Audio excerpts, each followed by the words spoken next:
Hola, vamos a abordar formaciones, informaciones, ¿vale? ¿Qué es el chemsex? ¿De acuerdo? Tenemos la primera vez que ocurre en 2012, es relativamente reciente. ¿Alguna literatura importante? Pues que tenemos a vuestra disposición, de la editorial Viu, en el 2015 publicó algo, la necesidad de evidencia científica y clínica. Nosotros tratamos de ser objetivos, lo más objetivos posibles, ¿vale? Estas editoriales van a hablarnos de estos temas. Pero, ¿qué es el chemsex? Bueno, el chemsex es un, digamos, sexo intencional bajo la influencia de drogas psicoactivas. Digo psicoactivas, aunque también va a aparecer el depresor, como es el alcohol, principalmente entre hombres, que tienen sexo con hombres. Se refiere especialmente al uso, sobre todo, ¿de qué? De mefedrona, hidroxibutírico, GHB, viene con éxtasis líquido, es una anfetamina. Un butricolactona, GBL, metanfetamina cristalizada, son sobre todo muy excitantes. Aparentemente, aunque están destruyendo la libido, no es esa la sensación que tienen al principio. Estas drogas son habitualmente utilizadas de manera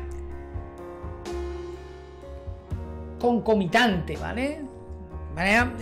En común, de manera conjunta, ¿vale? Para facilitar encuentros sexuales que pueden durar horas o días con múltiples parejas sexualmente diferentes. Es decir, se trata de una orgía, pero que evidentemente las drogas tienen un papel fundamental en ellas, ¿vale? En el material que tenéis a vuestros disposición podéis ver qué hace cada droga en sí y por qué es tan atractivo en estas fiestas este tipo de drogas, que algunos abogan, bueno, pues por controlar la pureza de las mismas, pero en sí mismo ya es un descontrol si tú duras mucho tiempo. Ideas relevantes: ese uso intencionado de nuevas drogas para mantener relaciones sexuales entre hombres, ¿vale? ¿Cuáles son los problemas? ¿Qué podemos hablar de este perfil de la persona afectada por esta situación y que viene a consulta, que viene en busca de ayuda? El perfil no problemático, bueno, pues es un perfil en el que no inhala esta droga, ¿vale?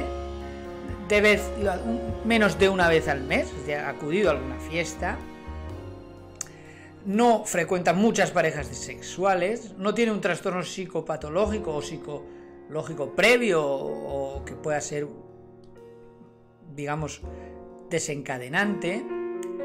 El perfil intermedio ya es cuando estas drogas de forma oral y de forma esnifada, porque claro, hay más contacto de mucosas nasales, entre otros, ya son entre 2 y 4 veces al mes, es un uso ya compulsivo, largas sesiones, tiene informes psicopatológicos previos y tiene también algunas deficiencias en su educación sexual, algunas disforias, ¿no? Obviamente, cuanto más se frecuenta una conducta adictiva de esta envergadura, más problemática puede llegar a ser, ¿vale? Detrás del uso problemático hay un alto malestar emocional, una depresión, una ansiedad, sobre todo no en ese momento de la fiesta, ¿no? De la supuesta llamada fiesta. Hay un alto estrés asociado al estigma por la orientación sexual. Normalmente hay una expresión, ya que mi sexualidad no la puedo expresar en todos los ámbitos que quisiera, aquí sí, pero dentro de estos estudios que hemos detectado hay una gran soledad, hay unos grandes abusos, hay una poca intimidad sexual, es un ocio ilimitado, es decir, por la teoría del más al final es menos, es decir, es una gran cantidad de sustancias químicas que obviamente hacen que de este momento pues sea especial y por eso se acuden a él. Pero detrás, como suele ocurrir, detrás siempre hay una cara amarga que quien la padece, evidentemente, si el grandísimo Antonio Escotado nos escuchara, pues él nos diría que somos unos exagerados y que se trata de informar. Pero la gente sufre, la gente sufre. Por supuesto, hay riesgo de contraer enfermedades como el SIDA, que se atienden, y otros, ¿no? Y otras enfermedades de transmisión sexual. La problemática, sobre todo, es cómo puede interactuar con otros fármacos, cómo puede actuar el alcohol y cómo puede actuar también en mi propio perfil, riesgos para la salud sexual, la conciencia del problema en sí tardará en llegar, es decir, he acudido a una fiesta o a varias, pero tarda en llegar esta problemática. ¿Cómo transversalizamos? Es decir, ¿cómo podemos hacer desde la farmacia, desde la farmacología, desde la farmacinética, es decir, detectar, derivar recursos específicos, acompañar en el proceso de cambio o en el proceso de sufrimiento? El same-sex puede ser bisexual, puede ser entre 15 y 35 años, incluso, fijaos, menores, sobre todo en comunidades españolas, sudamericanas. Puede haber infecciones, evidentemente, de transmisión sexual. Si hay sexo sin protección, pues evidentemente es importante. Bien, dificultades de afrontamiento diagnóstico, ¿de acuerdo? Es decir, dificultades para aceptar diagnósticos relacionados con esto. No es fácil. Bueno, puede haber paranoias también, cuadros de hipervigilancia, pero sobre todo niveles de ansiedad muy grandes, ¿no? ¿Qué nos facilita la comunicación en este tipo de estadísticas, de estudios? Pues lógicamente has hablado con tu médico sobre infecciones, sobre el SIDA, la utilización de drogas para el sexo. Pues es muy difícil que se hablen de estos temas. Por eso son fiestas donde se ocultan, hay doble vidas, es decir, no es fácil hablar de esto, ¿no? Y ahí tienes, por ejemplo, me da vergüenza hacerlo, no creo que sea de interés para nadie, no tengo confianza con mi médico, pero sobre todo no creo que sea de interés, ¿no? Es mi vida privada, es mi vida sexual, etcétera. Y esto es tremendo, ¿no? No tengo confianza en mi médico, es que es normal, porque es algo que forma parte o debería formar parte de la intimidad de las personas y esto cuesta bastante. Por eso en nuestro equipo, Proyecto Adicciones, tendríamos sexólogas, porque esto nos ayuda. Me da vergüenza, me gustaría hacerle unas preguntas sobre un tema del que nunca hemos hablado, un tema privado, en ocasiones puede ser difícil de compartir, obviamente, ¿no? Sobre todo en los momentos de vergüenza que produce también esta conducta adictiva. No creo que sea de su interés, y explicamos los motivos de por qué. ¿Qué situación hay detrás del chemsex? Es decir, ¿por qué es tan atractivo? ¿Qué dificultades tiene esa persona más allá de lo evidente de la droga? ¿Sí? Bueno, escuchar, preguntar, utilizar estos términos. Chills, que son las sesiones. Miau miau, que es la mefedrona. Éxtasis líquido, la ketamina. El cristal, la metanfetamina. Slamming, la inyección intravenosa, todavía es menos común. Todas estas son las drogas que nos llevan un poco por este camino de la conducta adictiva, ¿sí?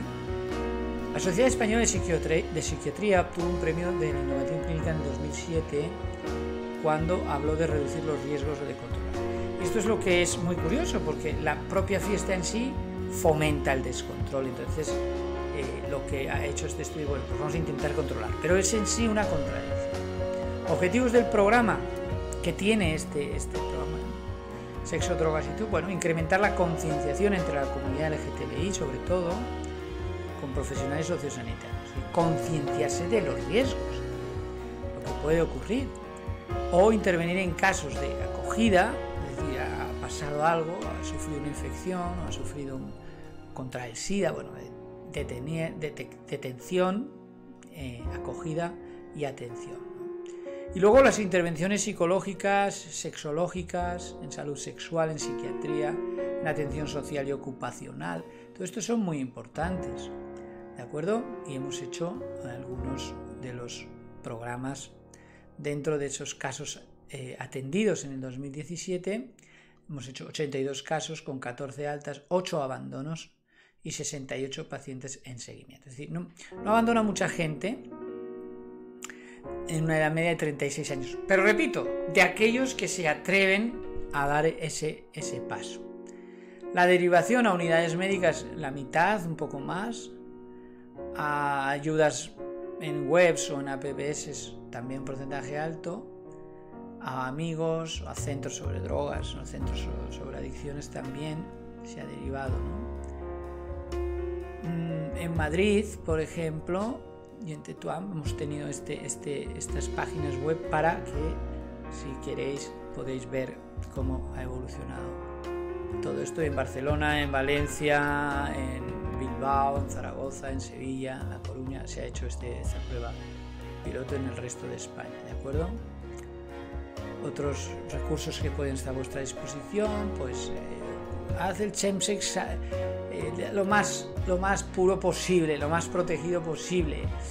Y aquí es donde entra nuestra valoración final, es decir, el pretender controlar algo que de por sí es descontrol, porque un ser humano no está creado para que esté 4 noches teniendo sexo, es decir, hay una alteración. Sin entrar a valorar a juicios de moralidad de la conducta en sí, no está hecho el ser humano para estar teniendo sexo durante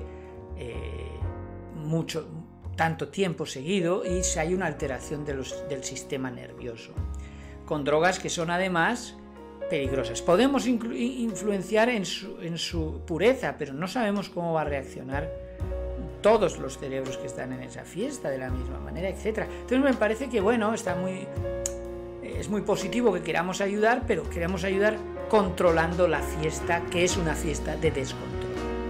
Y esto es mi valoración. Es más fácil volvernos a nuestra propia identidad y decir, bueno, ¿para qué hemos sido creados? ¿Cómo hemos sido creados? ¿Cuál es nuestra fisionomía? Y a partir de ahí, pues tratar de decidir qué cosas pueden perjudicarme y qué cosas. Pero evidentemente sé que es una voz en el desierto y que lo normal o lo que más parezca positivo es, bueno, pues la fiesta está y vamos a aprender a drogarnos, ¿no? Vamos a aprender a disfrutar de la fiesta. La gente que sufre, que da el paso de hablarnos de ello, no es poca, pero la gente que sufre, que no da el paso, es más numerosa de lo que nos parece. Esto es unas pinceladas sobre el chemsex que espero os haya gustado.